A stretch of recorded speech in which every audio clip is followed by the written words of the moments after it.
What's going on, world? It's your main man, Kareem A. Rashid, the voice, and your host of Clearing the Wreckage. Yes, we got another great episode in store for you today. Once again, I don't know what you got going on. You could be driving to work, but please pay attention to the road. Or you could be at work on a lunch break trying to get a quick sneak peek into this episode. Just please make sure you clock back into work on time. Yes! And you could be doing something while listening to this episode that is very important, at least, and that is on the toilet. Please do not forget to flush. Yes. I love it every time. I love my intro. I don't care if you like it or not, even though I know you like it because you're part of this community and you listening. What's up? What's up, my wreckage clearers? We are here for another exciting conversation.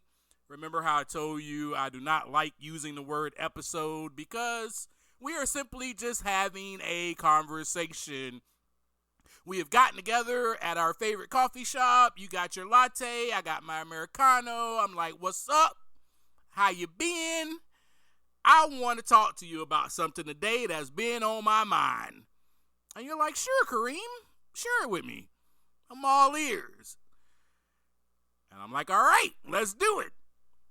So today, I want to talk about the fact that you are not a victim. Get out of your head. You're not a victim. Get out of your head.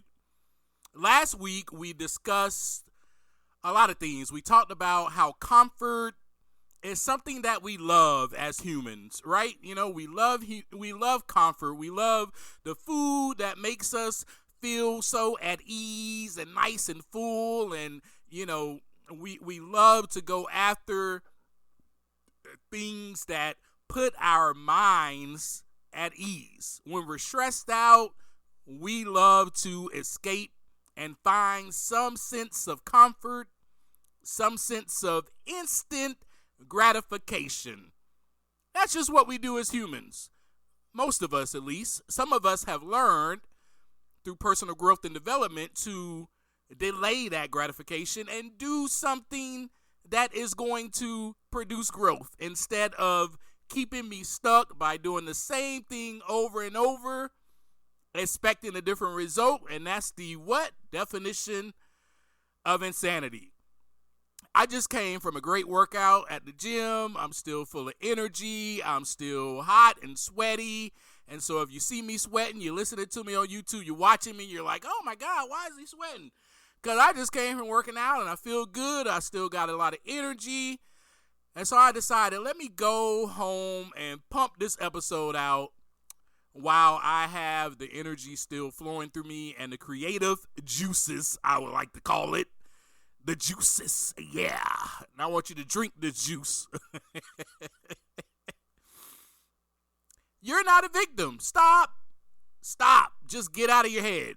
If you listen to my story, you've been paying attention to this podcast, you've been following, you're part of the wreckage clearing community, then you already know and you've come to find out that I portrayed myself as the victim. Yes, indeed, I sure did.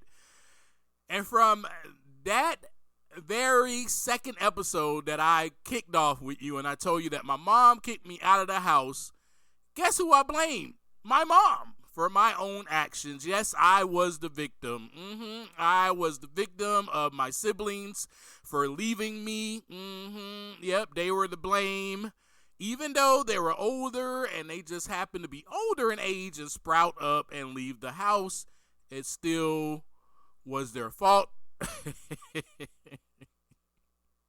I also told you how I blame my dad, my own mom, even myself for their divorce. Obviously, how when others have left me, I was the victim in all of it. right? When my mentor passed away, I was also the victim. From my own addictions, I was the victim. It is everybody else's fault why I drink. And I also hate myself, and that's somebody else's fault too. And I'm not worth anything. I will never be anything but this. The hell with it. Life sucks. It's always going to be this way. Everyone is against me. Everyone is out to get me. The system is against me. How will I ever change? I will always be this way. Who's going to give me a job with my record? No one. Blah, blah, blah, blah, blah, blah, blah, blah, blah, blah, blah. Pour me another drink. Why not? Because I had the mentality of a victim. I talked about to you also last week how the darkness finally enclosed. I gave you this great analogy. I've been using this analogy of the caterpillar, which is just such a great analogy to use, because when we look at the caterpillar, we see the whole metamorphosis, right? You know, we see the butterfly bursting out of that cocoon, and we as humans go, oh my God, that was once a caterpillar crawling upon the earth. Can you believe it? And it's so magical, it's full of wonder, and we are in awe as we see the butterfly flapping its gorgeous wings, beautiful colors, flying across the sky. We're excited about that.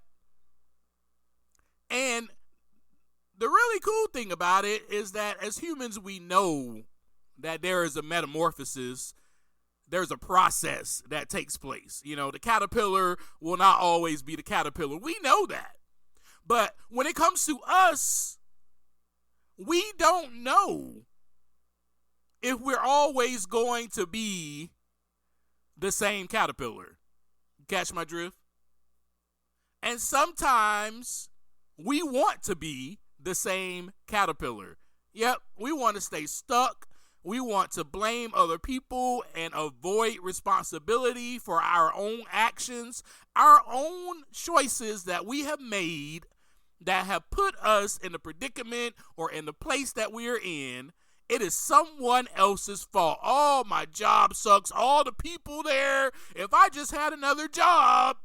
You know, I walked around, I was doing that. If I just had another job, if I would just leave this town, everything will be okay.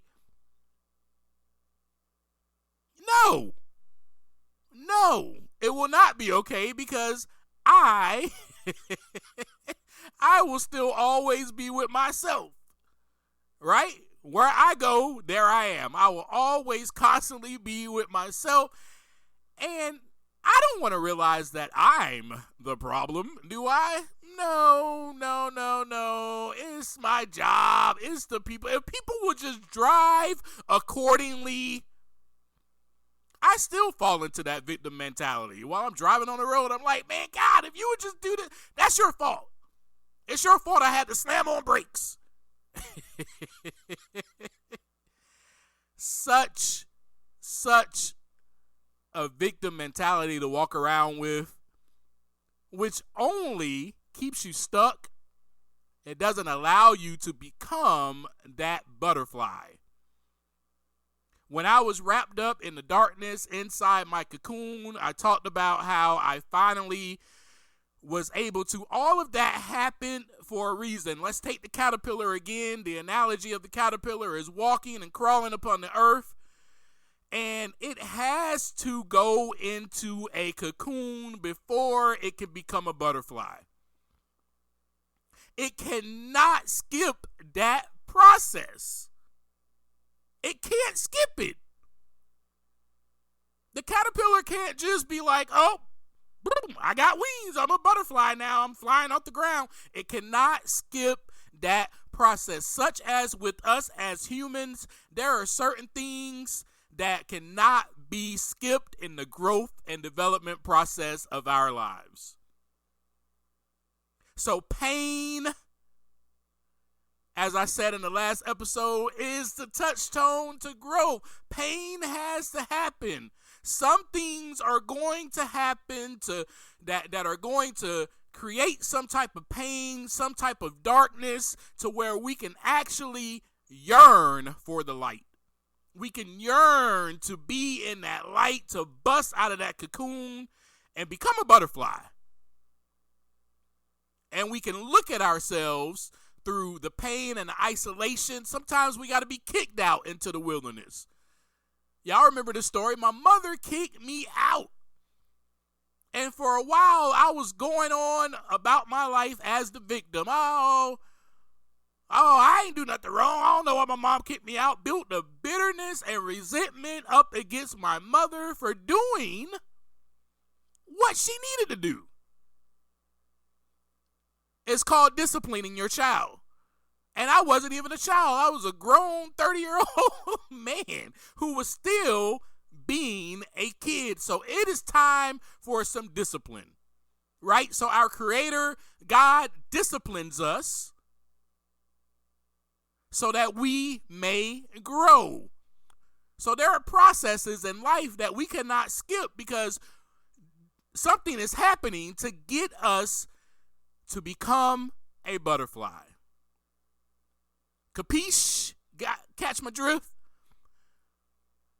So do you portray yourself as a victim? I get it. There are things that happen in life.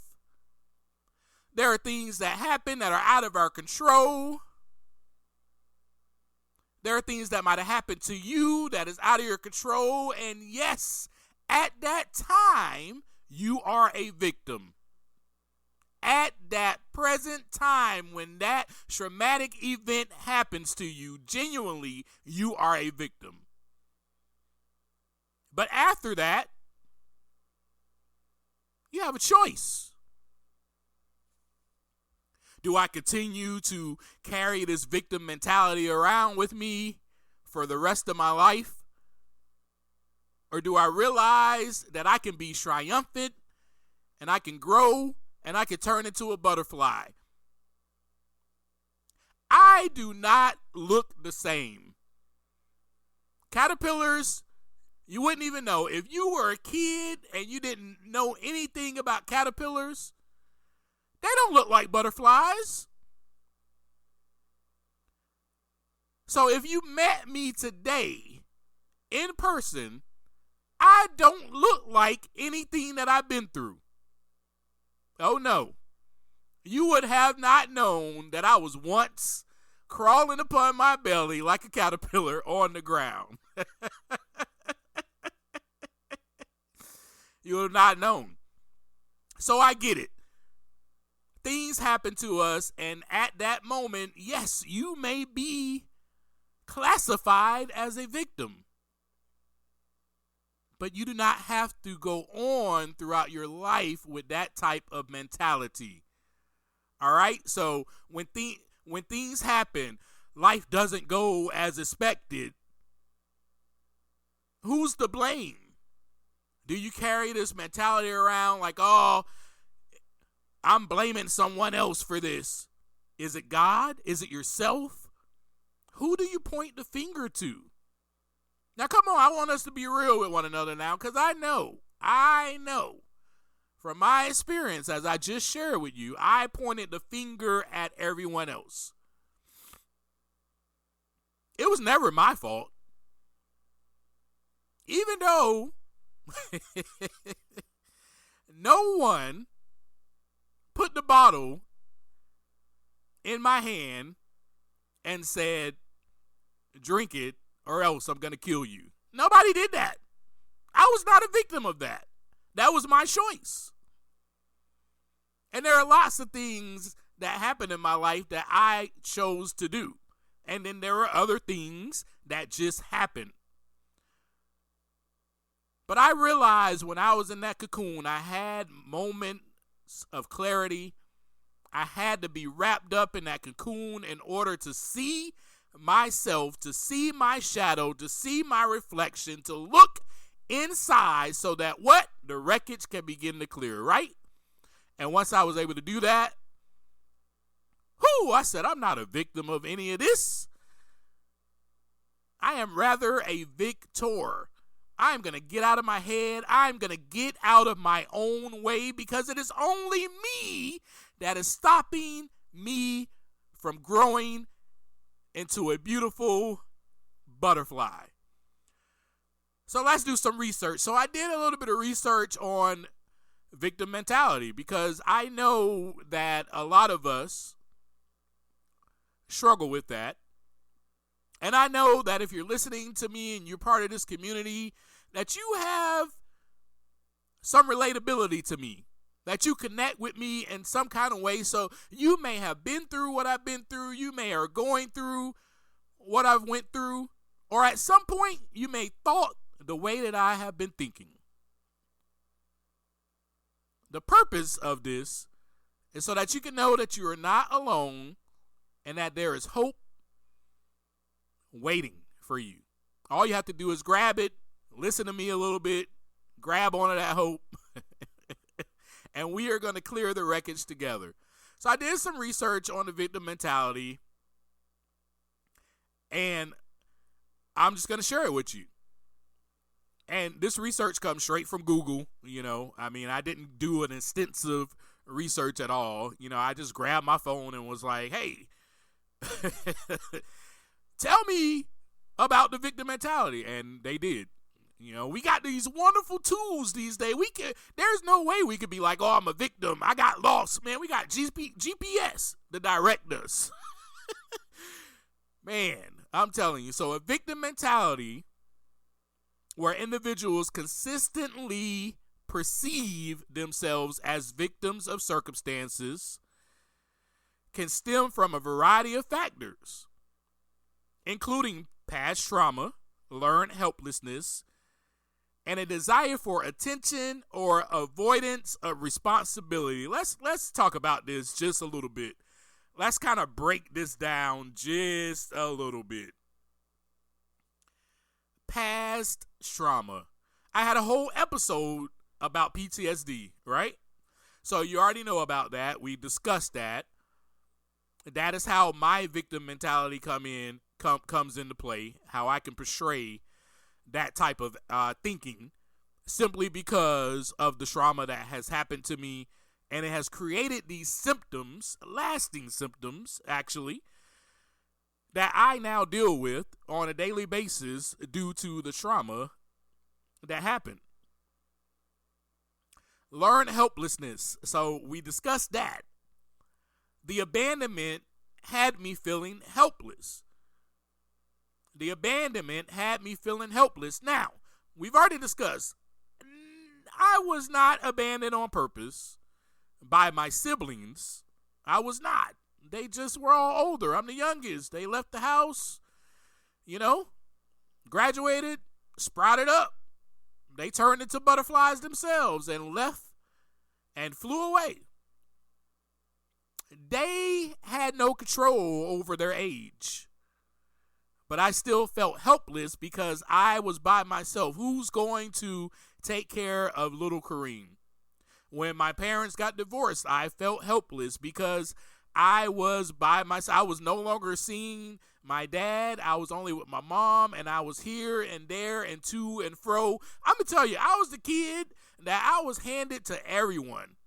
I was at aunties, uncles, grandma, cousin. I was at everybody's house. And I'm talking about not just down the street. I'm talking about in other little cities in the same area. But, I was taken care of by everybody. But I felt helpless. A desire for attention. Yeah, we can talk about that. I received no hugs. No affection growing up. Of course, when I was the itsy bitsy little baby, I was so cute and I had some huge cheeks that everybody wanted to pinch. And I got a lot of affection. But age 4, 5, 6 on up, didn't really receive those hugs or that affection, or even was told, I love you. So there is a desire for attention there. Avoidance of responsibility. It's not my fault that I'm this way. Not my fault that I'm the way that I am. I didn't create this.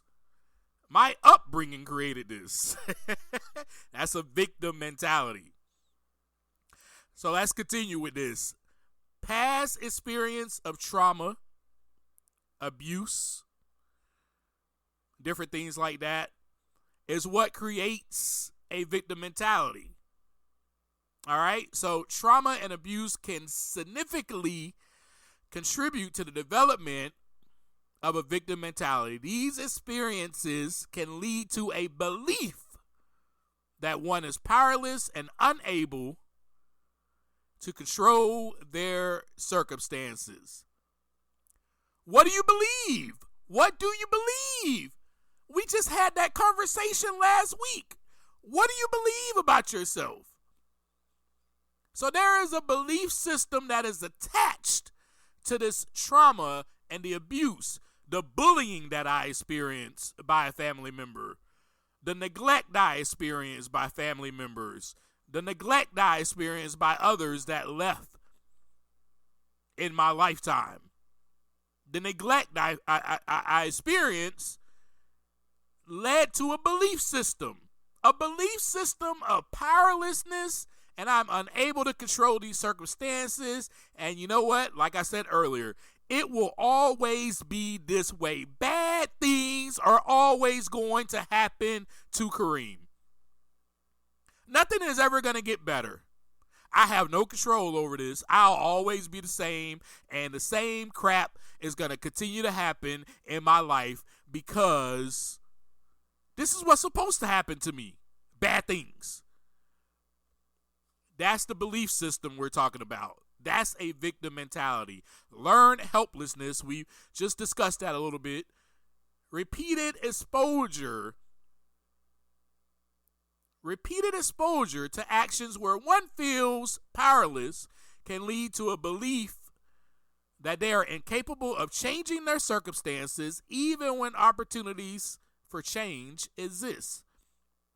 We just went over that. It'll always be this way.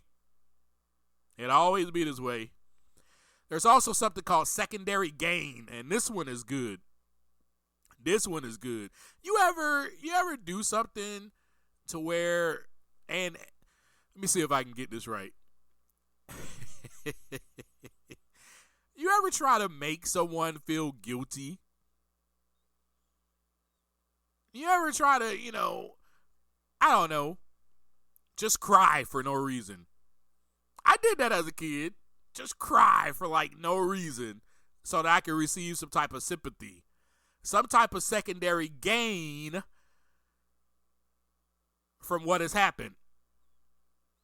So secondary gain is basically a victim mentality that can offer certain benefits such as attention, sympathy, or avoidance of responsibility.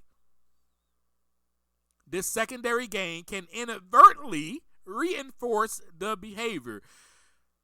So I'll just take an example. As a kid, I could fall down and I could scrape my knee. Right? And there could have been somebody around, and I could have been like, he did this, and nobody probably even made me fall down. I fell down on my own. And I could blame Freddie and say that he pushed me down when Freddie did nothing. And then start to cry and throw a temper tantrum and then get sympathy. Oh, Kareem is going to be okay. Oh, I'm sorry. Who hurt you? Who did this to you? Freddie did it. Look, Freddie, he's over there. He did it. Go get him.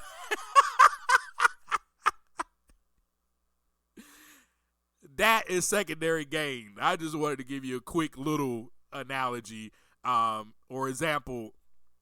Try to find that, though, in your life. Try to be self-aware of that and see if you're doing that. Cognitive distortions. This is a good one. A victim mentality can cause cognitive distortions such as magnifying negative events, blaming others excessively, minimizing one's own actions. Wow. Cognitive distortions. I mean, remember that time I told y'all about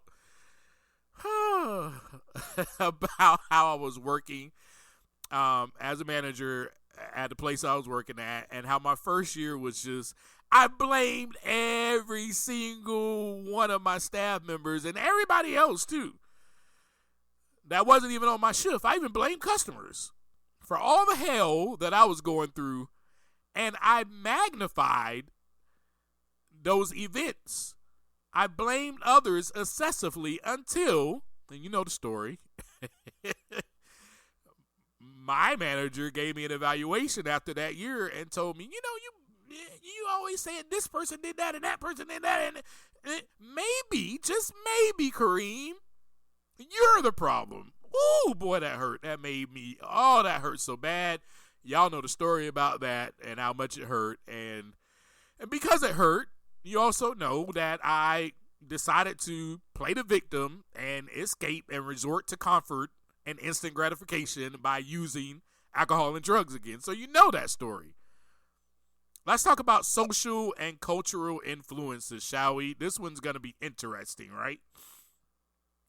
So in some communities or culture, there may be, just maybe, the willingness to romanticize or even reward victim mentality or victimhood. Let's just take me, for example, or anyone else that's black. Let's take a black man. In the community, in the culture of black men, we are up against, this is the mentality already. The victim mentality is already being created once you're born. You're up against this whole world, and there are other people around you that will gain more and become more successful than you, and they will be rich and they run the world, and you I don't want to say this.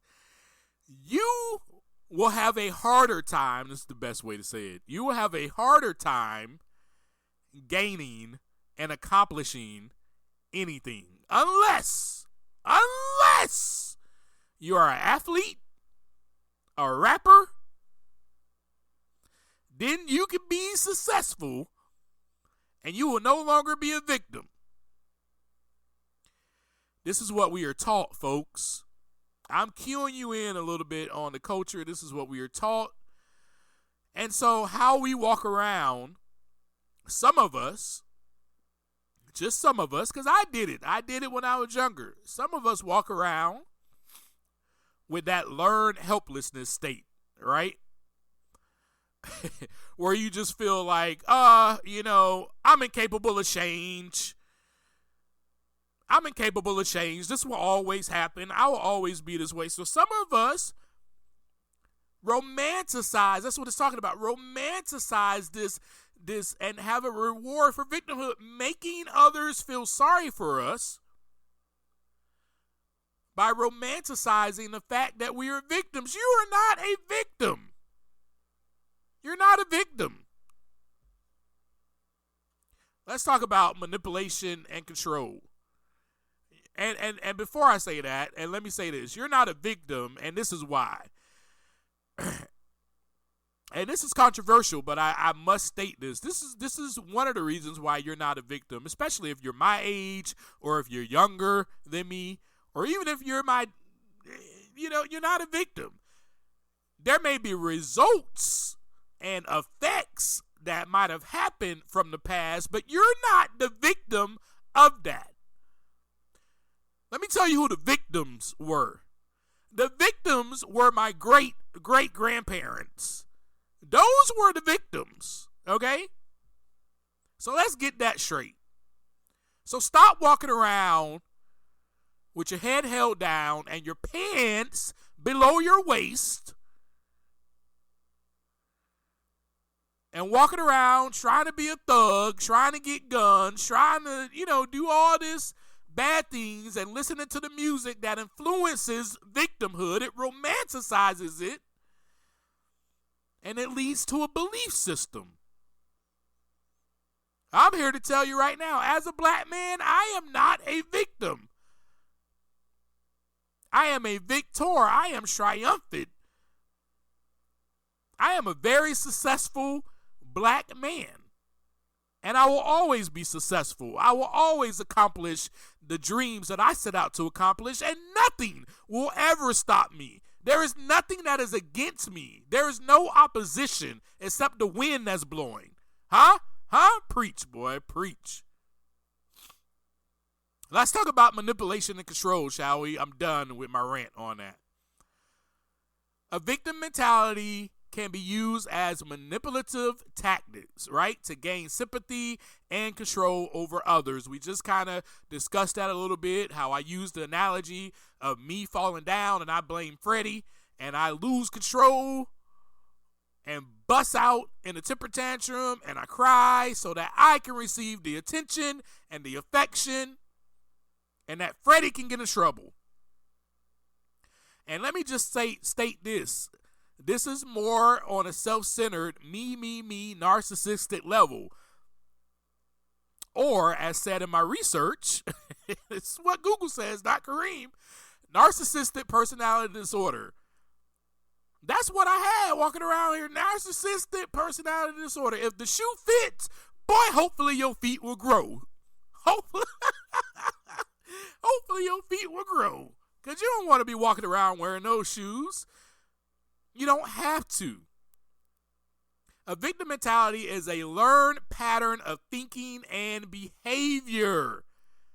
I've been stating this to you the whole time. It's a learned pattern of thinking and a behavior. You were not born a victim. This is something that you learned. This is something that you created. You created this. Nobody else did this. This is all in your mind.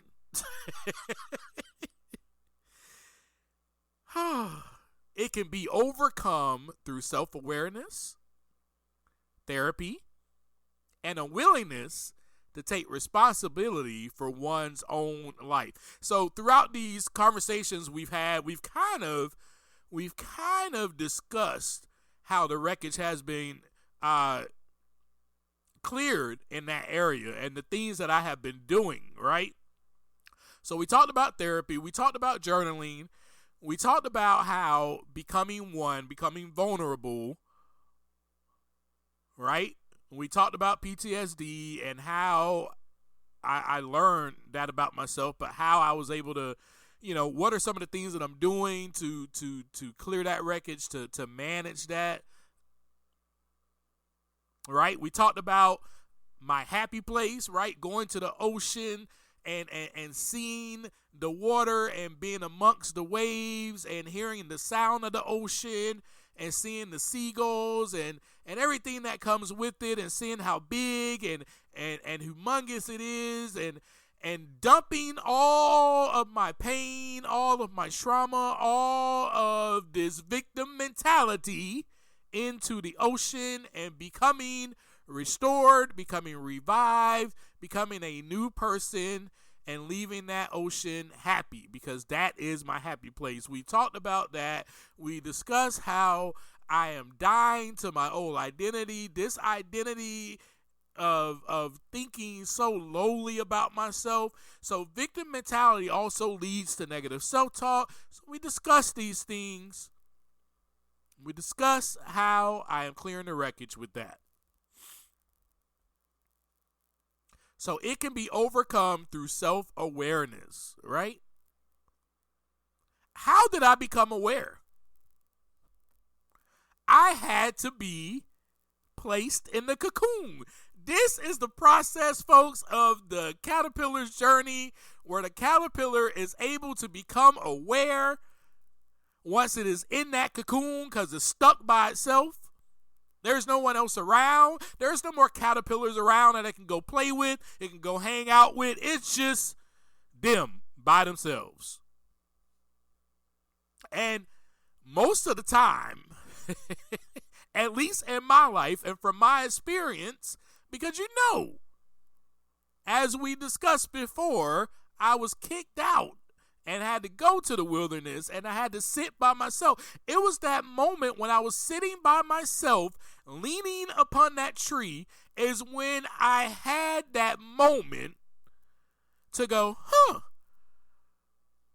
nobody put me out here in the woods except me. So, folks, you have to have that moment to where clarity sets in, to where awareness builds up, and you're able to see yourself. And it's a hard thing to look at. That's why we are so used to running away and running to the things that give us comfort, running to the things that give us instant gratification, or pointing the finger at someone else, or saying, it's this person's fault, this person did it, I'm the way I am because of them. If that didn't happen, I wouldn't be this way. We make all the excuses in the world to avoid that responsibility. And really, we make it harder for ourselves. Remember how I talked about that? How the dark stages prolonged for me because I made it more difficult. I made it longer by still trying to escape, by inviting darkness in to my life, by participating in those activities. I was keeping myself stuck. I was keeping myself in comfort. Shifting blame allows us to avoid responsibility. Also, justifying inaction is a belief that life is against me, the world is against me. Everybody's your enemy because that is your viewpoint. And that can justify a lack of effort to improve or seek positive change. And that's what was going on with me. Can you see that? There's also something called overgeneralization. And that's a belief that one negative event, just one negative event applies to all aspects of life. Or that bad things will always happen. And that was me. As I share, everybody will always leave me. That was my mentality. They always leave everybody. Well, I still have to catch myself. I still am clearing the wreckage on that. Remember how I talked about when we started this podcast? We are on a journey together. I have not graduated. I have not, I have not gained and arrived to this position of where I am on a throne.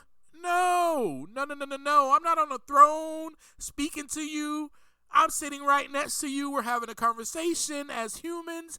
I am still clearing the wreckage. Sometimes I sit in my wreckage. Sometimes I still have the wreckage and I allow it to be there. Sometimes other people have to point it out to me and remind me, I'm not going to leave you. Everything's fine. And I have to go, okay. And I have to believe that. Or I can choose to believe, nah, that's a lie. They're going to leave. It's a choice. And it's so simple. And if I realized what I knew now back then, it's just only a simple choice. But again, I have no regrets because all the things that happened in my life happened for me. They happened for me, not to me. I have a different attitude about it now. They happened for me to produce growth. They also happened so I can get on this podcast and I can share this stuff with you and we all can grow together. Anyway, a victim mentality can be a deeply ingrained coping mechanism. That's all it is. It's a coping mechanism. It is a learned behavior. It is a way that you learn how to survive and protect yourself. The same with me. It was how I learned how to survive and protect myself. I thought everybody was going to leave me. How can I protect myself? And it's by making myself a victim of these circumstances. Here are a couple of facts for you. And these are my facts. But I believe it to be true, doggone it. Your circumstances, situations do not define you. Remember we talked about the whole identity crisis thing, the death of my old identity, and I mentioned something, and this is part of the problem. I mentioned something to you that what we do, how our identity is being constructed, right? For instance, you work at a place and you have a title at a place. Let's use doctor just for an example. That's not your identity. That is your profession. And so here's what happens to us. Here's what happens. Because we place that onto us as an identity, then we begin to place our circumstances, hear me now, our situations, anything else that happens, especially within that job where we're at, or just even in life, and we let it define us. And none of that stuff defined. I was a manager at where I worked at, but that's not my identity. I'm the manager. That's not my identity. And so what can happen is, what did happen is I felt attacked. I felt disrespected. I felt all these things that I was feeling because I allowed it to define me. I placed that title upon myself as it being who Kareem is. That's not who Kareem was, though.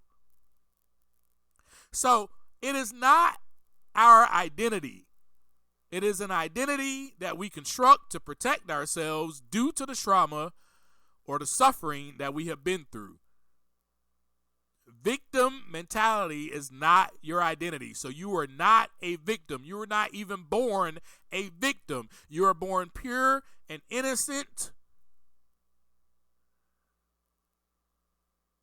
And another fact is, you're going to hate me when I say this. Another fact, you are the blame. You are the problem. You are to blame, or should I say, you are responsible for your own choices. The way you decide to think about something or the situation is all up to you. It's not up to anybody else. That is your brain. We all have one. We all have one. You have a brain. I have a brain. I cannot place thoughts into your head. It's impossible. I can't do that. Now, we can argue that and be like, oh, well, we listen to music or we read books, all these things come inside of us, or we watch TV and these thoughts. Yes. What I'm saying is, you have the ability to control what goes inside of your ding-dong, inside of your brain. You don't have to welcome everything in. You don't have to welcome everything in. So I decided not to welcome everything in, folks, and I'm so grateful that I decided to, I just became self-aware when I was in that doggone cocoon in darkness, and I'm so grateful that I did become that way. Because, and one of the things that I did to help me, as I told you, writing, journaling, writing it down, writing down my thoughts, my feelings, writing is therapy for me. And it's very cathartic, and it helps me to see myself. It helps me to see myself. That is the way that I look inside so that the wreckage can begin to clear. So I'm going to share this poem with you real quick that I wrote, and it's called The Victim, because that is the way that I was thinking about myself throughout my whole life. And I was like, I need to write this down. And I started writing this stuff down. And oh my gosh, I told myself exactly what I needed to hear. Trust that. So I'm just going to go ahead and read it to you real quick. The Victim. I want to make this sound beautiful, all sweet and nice, but it's hard for me to be polite. Everybody has faults and flaws, but because you doing bad, it has to be someone else's cause. What's the effect? That everyone around you is expected to fall? You call others your opponent. They are the main component for you feeling like this. No one can make you happy. It's sad that you rely on life to make you glad, but life is tough, and you may get punched like a body bag, and you're probably going to feel the aftermath like pain and soreness you feel after a workout. You rather complain than absorb it and let it work out. Push the hurt out. Instead, it builds on your insides until you burst out. You're so sensitive. Every little bit that someone says or does makes you itch. Self-willed. Self-impose your will. You run the show, huh? Anything that doesn't align with you? No. You will not let them close the curtains. I'm certain there is no perfect person on this earth, but your purpose is for us to be subservient because you've been hurting? Ah, man, someone has hurt you again. Well, people are cold, just like the wind in the wintertime. To you, everyone else is a villain. I get it. You've been traumatized. You the victim. Want some sympathy? Should I apologize? Man, everybody's been bruised and beaten, used and mistreated, accused and even abused to some degree. The heat is hot in this melting pot. Show you pity? Nah, I think not. You see the spot, so you point and you try to remove the ink blot from another. Man, blame your mother, maybe your brother. Yeah, it's their fault because of fill in the blank. Your feelings are stank. I'm tired of smelling it. Sorry if I'm disrupting your pity party that you're dwelling in. You built brick walls around yourself, now you shelled in. Heaven's out, now hell's in, encompassing your mind. Now tell me what you're going to accomplish this time by shouting out lies, disguised as truth. Going off of what you perceive, but you have no proof. Man, I don't know what flavor the pudding is. I bet you don't either. How much money are you putting in? Life is hard, and sometimes there's no cushion in it. Maybe you should look within. Start by looking in the mirror. But you may see how disfigured you really are. Clearly, you need a clearer view. But that takes everyone else out of the picture and leaves you. Ooh, that's too scary. How daring. I dare you to point the finger and it points right back at you. Ooh, that's too much. Now I must change my attitude because there is no reason now for me to be mad at you and even have an attitude. Now I can look in the mirror with the clearer view because now I am the victor and the victim is you. Folks, that is shadow work, and that is how you clear the wreckage. That is how I was able to clear the wreckage and realize now that I am no longer a victim. I created that mentality. I have a choice. I no longer have to be that person. I no longer have to think that way. I claim victory, and I will be victorious. Yes.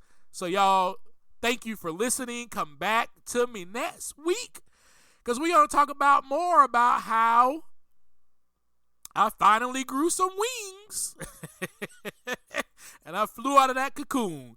So as always, as I always leave you, take some time to look inside so that the wreckage can begin to clear. Peace.